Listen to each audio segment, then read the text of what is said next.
নমস্কাৰ বন্ধু বান্ধৱীসকল, মই হলো অবিনাশ শৰ্মা আৰু স্বাগতম জনাইছো আপোনালোক সকলোকে আছামিজ টেকগুৰি নামৰ এই ইউটিউব চেনেলটোলৈকে। এইটো মোৰ নতুন চেনেল আৰু আজি মই প্ৰথম ভিডিঅ' বনাব ওলাইছো। আশা কৰিছো আপোনালোকে ভিডিঅ'টো পছন্দ কৰিব। ভিডিঅ'টো মই বনাম জিঅ'ৰ দুটা পুৰণা প্ৰাইচ যিটো জিঅ'য়ে আপডেট কৰিছে 509 আৰু 799 টকাৰ সেই দুটাৰ ওপৰত। গতিকে বলক আৰম্ভ কৰোঁ। টেলিকম কোম্পানীবিলাকৰ মাজত ডাটা ৱাৰ বহুত বেছি গভীৰ হৈ গৈছে মোটামুটি যোৱা এবছৰমানৰ পৰা। সকলো কোম্পানীয়ে চেষ্টা কৰি আছে কি গ্ৰাহকক যিমান পাৰি বেছিকৈ নেট পেক দিবলৈ প্লাছ ভেলিডিটি আপোনাক বেছিকৈ দিবলৈ।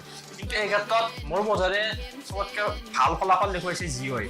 গতিকে জিঅ' সকলোকে বেছি কাষ্টমাৰো পাইছে। ৰিলায়েন্স জিঅ'ই কিছুদিন আগতে হেপী নিউ ইয়াৰ অফাৰ 2018 কাৰণে লঞ্চ কৰিছিলে। হয়তো আপোনালোক সকলোৱে সেই খবৰটো গমেই পাইছে আৰু সেইটোৰ ওপৰত মই এটা ডেডিকেটেড ভিডিঅ' বনাম এদিনৰ ভিতৰতে। আজি মই কথা ক'ব ওলাইছো 509 আৰু 799 টকাৰ যিটো পুৰণা প্লেন আছিলে সেই দুটা প্লেনক জিঅ'ই আপডেট কৰিছে। গতিকে 509 টকাত কি কৰিছে, প্ৰথমতে আপুনি 2 GB ডাটা ডেইলি পাইছিলে 49 ডেজৰ কাৰণে।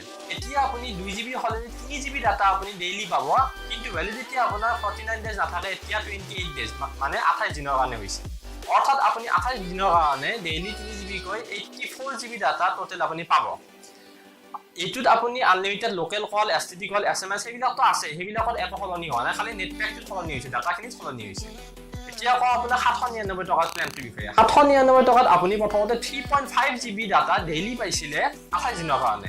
এতিয়া আপুনি 3.5 GB সলনি 5 GB ডাটা ডেইলি পাব, কিন্তু ভেলিডিটি আপোনাৰ এইটো 28 দিনেই আছে, ইয়াত ভেলিডিটিটো চেঞ্জ কৰা হোৱা নাই। এইটো পেকতো আপোনাৰ আনলিমিটেড কল, ভইচ কল, ভিডিঅ' কল প্লাছ আপোনাৰ SMS এইবিলাকো থাকিব, সেইবিলাকত কোনো ধৰণৰ চেঞ্জ হোৱা নাই। গতিকে বন্ধু বান্ধৱীসকল, আশা কৰিছোঁ আপোনালোকে ভিডিঅ'টো চাই ভাল পাইছে। যদি ভিডিঅ'টো আপোনালোকে ভাল পাইছে তেন্তে প্লিজ ভিডিঅ'টো লাইক আৰু শ্বেয়াৰ নিশ্চয় কৰিব। আৰু এই চেনেলটোত মই এই ধৰণৰ technical news plus gadget review, product review, বিভিন্ন ধৰণৰ টেকনিকেল খবৰবিলাক আপোনালোকক দি থাকিম।